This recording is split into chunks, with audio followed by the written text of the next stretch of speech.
And hello everyone, welcome to this video of OpenFOAM Intermediate. So in the last video, actually I was trying to talk a little bit about cyclic AMI, cyclic arbitrary mesh interface. So, and I was also talking about, hopefully that the files that I created with polyhedral meshes would work. Now, there were some other tweaks I had to do with that mesh.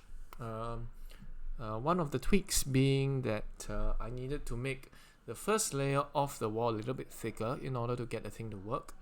But otherwise, the mesh was working well. So, okay, let me show that to you. So I will go to here, Intermediate Plus. Snappy. Let's do the poly heat exchanger.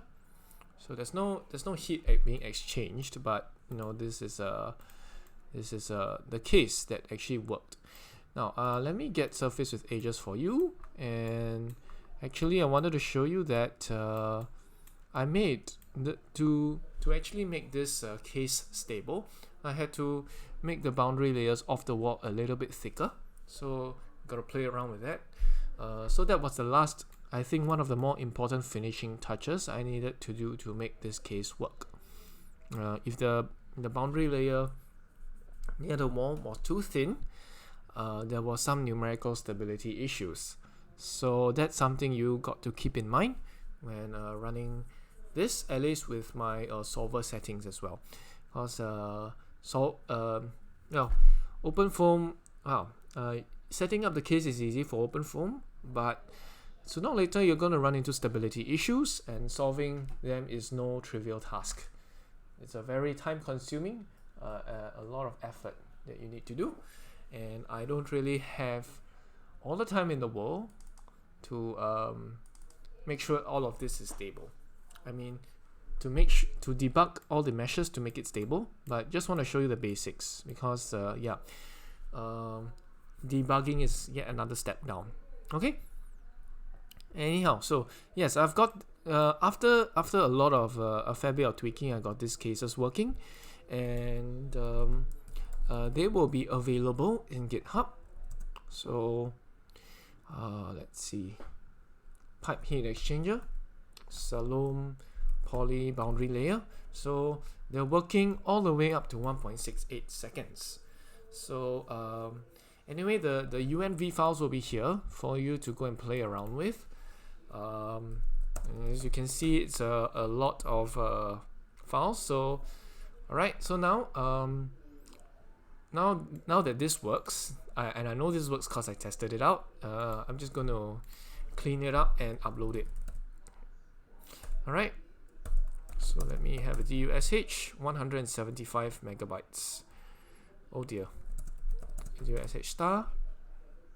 The fine boundary layer, the mesh tet fine, that actually took very long to do. So let me see the Salome mesh gen.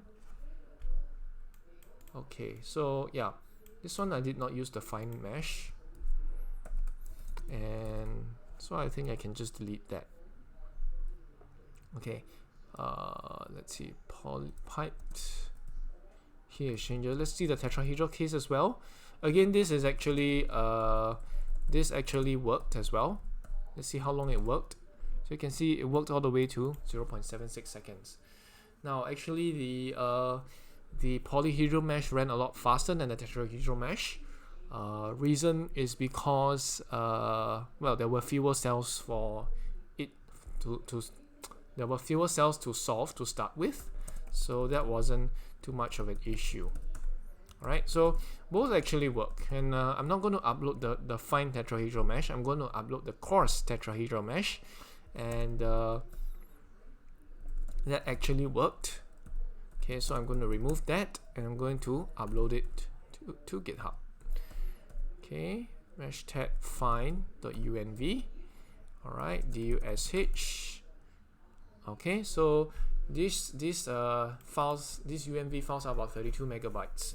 GitHub only allows me to upload up to 100 megabytes at one go. So I'm not going to upload very much more than this. And let's see, git status. Okay.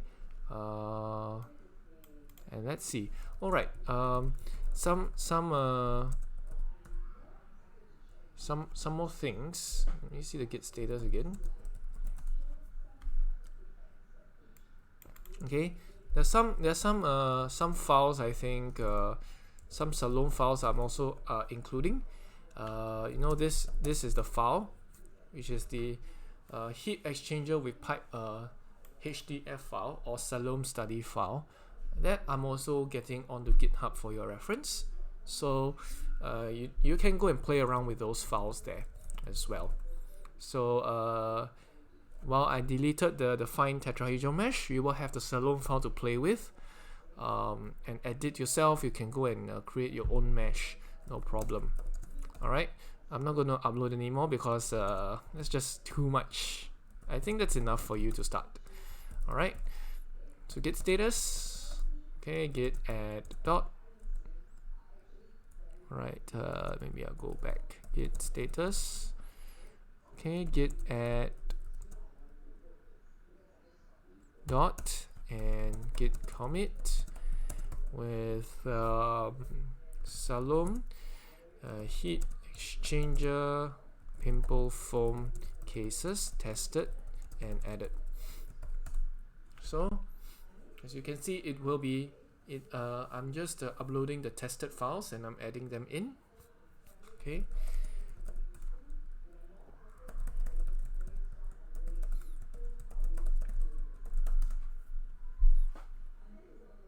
So it will take a while, and let me show you what the files are like. Alright, Salome, run in terminal.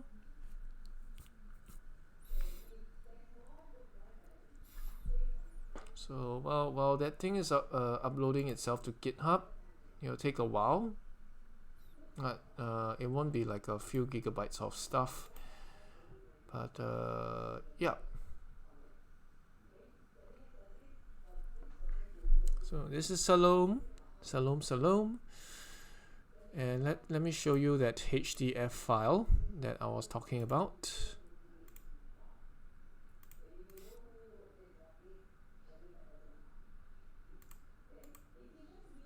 THT, no, this is not the case. Okay, so intermediate plus is here. Okay, shapes object files, yes, this is the case. We go to the mesh module. Okay, so it'll take a while. Now let it load. Okay. Alright, so this is actually, you know, sort of a fine tetrahedral mesh. As you can see, this is fairly fine. Okay, if you take a look at the edit mesh part, okay, this is a very fine, as you can see here.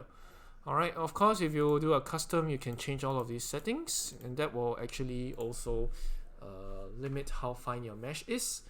And of course, usually if your boundary layers again are too thin, here, then you're gonna run into some stability issues. That's usually what I found out. So again, you can change your total thickness to maybe 3 or 4 millimeters, and maybe 1 or 2 layers, so that you have a thick boundary layer. While it's not as accurate, it's more numerically stable.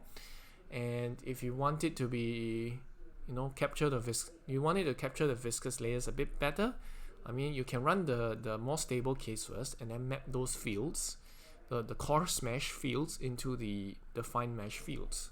That's usually how things work. And I've also explained how to do fine mesh. I mean, I've also explained how to do the map fields before. Actually, that's the most one of the most basic in your IcoFoam tutorials on OpenFOAM. They teach you how to use the map fields utility, so I won't go through it here. Alright, so these are the files I will be uploading, the Salome files, along with all the other the other files on the FreeCAD. So you will be able to access them on GitHub. Okay, so again, I try to make sure that the files are not too big. This whole repository is 143 megabytes, mainly because there are UNV files which contain all the mesh data that you need to form these cases. All right. Other than that, I can't make these sizes. I can't make these mesh sizes smaller. So do pardon me on. I seek your understanding on it. So I really cannot do anything more. So just live with it. I can't do anything. So yeah, just live with it. All right. So next, actually, there was some thing about cyclic meshes that I wanted to do, and these were the cyclic AMI patches. All right. This one is not this. All right. Yeah, cyclic AMI patches. All right. So if you see, okay, actually I just cleaned everything up. Great. I don't have something to present anymore. Okay, let me just do a quick ideas UMV to form. Heat exchanger or pipe heat exchanger, Salome poly boundary layer. All right, I'll do a Salome mesh gen. So I'm just going to run all that script, and let me do this. All right. So this is the mesh, okay? And I said that I wanted to make this interface couple with this interface in terms of making it a cyclic boundary condition. Unfortunately, that is not quite possible. Now, let me explain first. Just give you a brief introduction into cyclic patches. Now, I've worked with cyclic patches personally before, but it's not very easy to work with if you are doing, let's say, this Salome style meshes. Okay. So in general, cyclic meshes, there are a few things that you need to take note. For the cyclic boundary condition, you need to make sure that the mesh shapes on each side are exactly the same. If they are not the same, then you'll need to do something called the cyclic arbitrary mesh interface, where the coupling condition is made between a pair of patches that share the same outer bounds, but the inner construction may be dissimilar, meaning the mesh shape will be dissimilar on the inside. So if you take a look at the patches here, all right, you take a look at the patches here. Let's see, let's give you the inlet. Let's give all the mesh regions except internal mesh. Maybe you can see it a little bit better. Yeah, so you can see the polyhedral mesh over here. This is one side, and this is the other side. Now, what you'll notice is that it is not likely for the meshes over here to be exactly the same, have a one-to-one correspondence with the mesh over here. So that's a little bit of an issue. Now, how then can you work around this? This is now you've got to use this cyclic arbitrary mesh interface, which can couple two equally sized patches. If this size and this size, this patch and this patch were equal, you could in theory couple them together, and you can kind of make a what do you call that? You can make a cyclic boundary condition between this and this.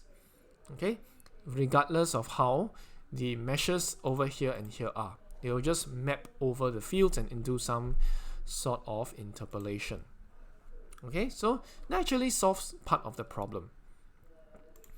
And what happens if even the outer boundaries don't match? Then they'll use this thing called cyclic CAMI. Okay, or cyclic ACMI. Okay, this one is over here. It's available on or both versions of OpenFOAM, the OpenFOAM org version and the ESI version as well. But what they do here is that if the faces don't match properly, then what happens is that they will just act as if there's a wall there. And since you can see this shape, the ACMI, arbitrarily coupled mesh interface. So if this face here doesn't match with this face over here, then you will have a problem, or not a problem. Well, this part where my mouse is pointed, that will actually become like, it'll behave like a wall. And then if let's say they are perfectly aligned, okay, all of this mesh over here, it will be coupled. The rest of it will be as if it was a wall. So this is how the ACMI patch works.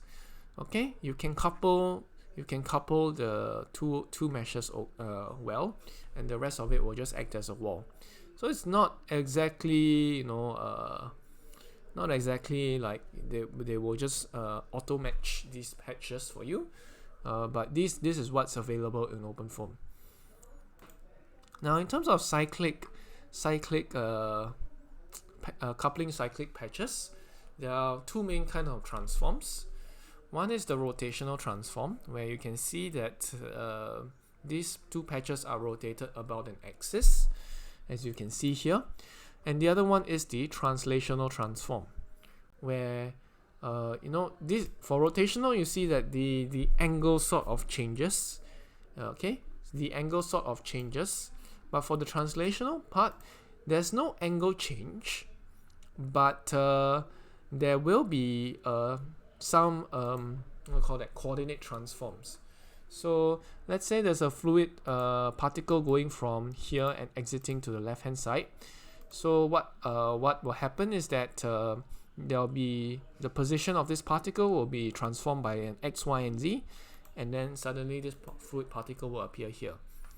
Now it's not we aren't exactly dealing with fluid particles per se. We are dealing with finite volumes and using a continuum mechanics, or the Navier-Stokes equation.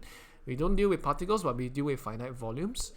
So okay, there'll be sort of a patching, a transform from here to here. And that's the idea behind a translational transform. And this one's a rotational transform. Okay, so all your transforms must fall under either of these classes. Now, what I'm demanding here is to have a change in angle as well as a change in position. Now, that's actually pretty difficult for OpenFOAM to do. In fact, as of now, there's no capability for OpenFOAM to do that. The rotational transform, because you see there's an angle change between these two patches, and then a translational transform. So this patch setup, so to speak, won't be available for use in terms of doing this arbitrary mesh interface. So you cannot use this. You cannot use this setup. You will need to do a little bit of something else. You need to make sure that the angle of these patches will match in order to get this thing from here to here. Okay, so you don't really have a choice with that. Okay, you don't really have a choice with that. Okay, so that's something you've got to take note of. So we have to be very careful when we design our patch from the outset. Okay, so anyway, I'm not going to go into too much detail in this particular video. If I have time, I'll continue to do cyclic boundary conditions, but I will have to start changing this mesh up from scratch. And actually, even doing that's a little bit difficult. Okay. Okay, even doing that's a bit difficult, because when I try to make these angles, sort of equal, OpenFOAM has a very, very, very low tolerance in terms of getting these angles to match. So what do I mean by that? Okay, let me get this out. So let's say I'm having this sort of pipe structure, and I'll draw this out, and let's say I draw this out in FreeCAD. I use my constraints, and I go and do this fanning out or sweeping up of this pipe. And now I want to match this interface with this interface. Now, theoretically that should be okay. Okay, theoretically these two patches should be okay to match. However, OpenFOAM sometimes gives a bug where, or rather, OpenFOAM sometimes says that these patches do not match close enough. So the matching isn't close enough. So I put matching. Okay, so I say but matching not close enough. Okay, so if you want to be very exact, you can use something, let's say like a block mesh. Okay, block mesh. Okay, block mesh is one of these patches that can work. Alright, and I've tried cyclic boundary conditions with a block mesh. Okay, my time is up. But I've tried cyclic boundary condition with a block mesh, and it works perfectly. Because the geometry on each end of this block, they match exactly. Now this is not the case if you use a FreeCAD or Salome generated geometry. Okay, that uses this fanning or the sweeping geometry kind of a thing. So there is something that there is some careful attention, some more care we need to do to make sure that these two patches can match for cyclic boundary condition. Now, as of the time of this video, I have not figured out how to do that yet. But if I do, then you'll see like more videos of me detailing how I do that. Otherwise, I can just make some simple cases for you where you have a simple block mesh, and it shows how to do this cyclic ACMI. But I'm pretty sure there is a way to do it. Alright, so yeah, that's all I have for you this video. Hopefully, of course, I have the time to figure out how to get this to match in FreeCAD. And if I do, I'll show you how in the next few videos.